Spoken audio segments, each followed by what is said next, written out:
জালিমের হাত, জুলুমের হাত গুটিয়ে না নাও, আমরা সব ভেঙ্গে গুড়িয়ে দেব ইনশাআল্লাহ। তরুণ ছাত্র আলিফের কথা স্মরণ করতে চাই। আমি সেদিন জাতীয় চক্ষু বিজ্ঞান ইনস্টিটিউটে আলিফকে দেখতে গিয়েছিলাম, তাকে সান্ত্বনা দিতে, সাহস জোগানোর জন্য গিয়েছিলাম।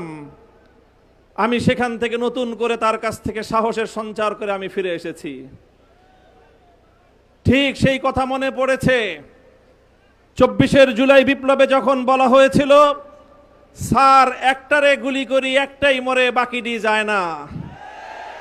আলিফের কণ্ঠে আমি সেই প্রতিধ্বনি শুনতে পেয়েছি।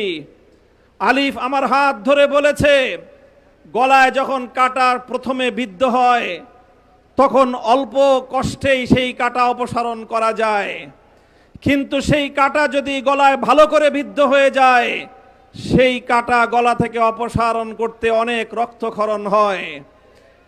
বিগত ফ্যাসিবাদ 15 বছরের স্বৈরাচারী জালিম শেখ হাসিনার ফ্যাসিবাদী শক্তি বাংলাদেশের মানুষের গলায় ভালো করে বিদ্ধ হয়ে গিয়েছিল। তাই 1400 বীর বিপ্লবীর শাহাদাতের রক্তের মধ্য দিয়ে সেই ফ্যাসিবাদকে আমাদের উৎখাত করতে হয়েছিল। আবার নতুন করে যেই ফ্যাসিবাদ জেকে বসার চেষ্টা করছে, যদি আমরা শুরুতেই তাকে সঠিকভাবে ফ্যাসিবাদের পথ থেকে সরিয়ে আনতে না পারি, তাহলে 1400 দ্বিগুণে 2800 মানুষের রক্তের মাধ্যমে আমাদের এই ফ্যাসিবাদ মুক্ত করতে হবে। তাই আমি বলতে চাই, আমাদের এক সময়ের সহযোদ্ধা, আল্লাহর পয়গম্বরের ভাষায় উনসুর আখাকা জালিমান আও মাজলুমান, তুমি তোমার ভাইকে সাহায্য করো, সে জালিম হোক অথবা মজলুম হোক।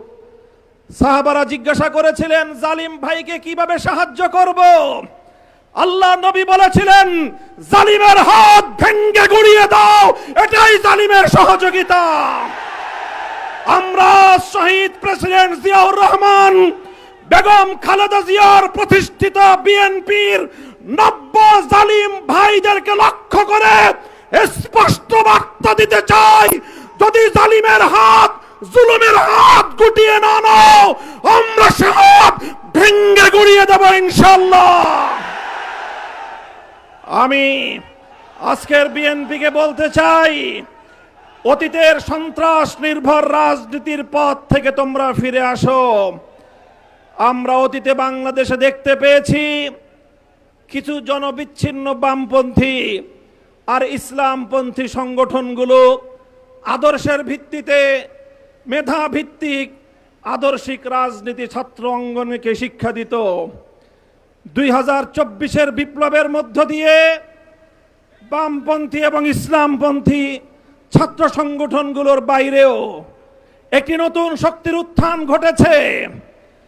যেই ছাত্র জনতা নাহিদ, আক্তার, নাসিরউদ্দিন পাটোয়ারি, সার্জিস, হাসনাত আব্দুল্লাহ, আসিফদের মতো মেধাবী ছাত্র উপহার দেয়, সেই 24 বিপ্লব পরবর্তী নতুন বাংলাদেশে ছাত্র দলের সন্ত্রাস নির্ভর রাজনীতি বাংলাদেশের শিক্ষাঙ্গনগুলিতে চলতে পারে না।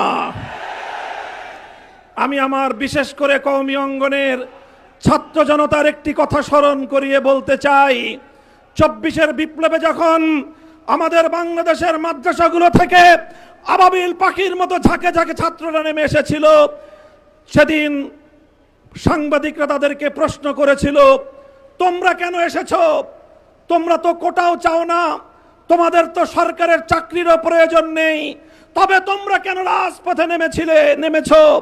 আমাদের ছাত্ররা বলেছিল, আমরা চাকরির জন্য নামি নাই, স্কুল কলেজ ইউনিভার্সিটিতে আমার ভাইদের বুকে জালিমের বুলেট বিদ্ধ হলো কেন, সেই জালিমের কাছ থেকে প্রতিশোধ গ্রহণ করতে নেমেছি।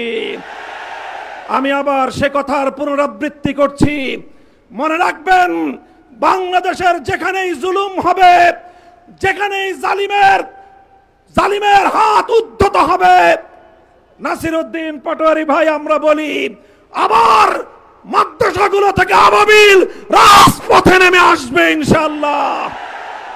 আখেরি পয়গাম, গণভোটের রায় দিয়েছে 70% জনগণ। এই গণভোটের রায় যদি কার্যকর না করা হয়, মনে রাখবেন এই গণভোটের রায় আমরা পেয়েছি ১৫০০ শহীদের রক্তের বিনিময়ে। এই গণভোটের রায় পেয়েছি শাপলা চত্বরের শহীদের রক্তের বিনিময়ে। এই গণভোটের রায় আমরা পেয়েছি ৫৭ জন বিপ্লবীর রক্তের বিনিময়ে।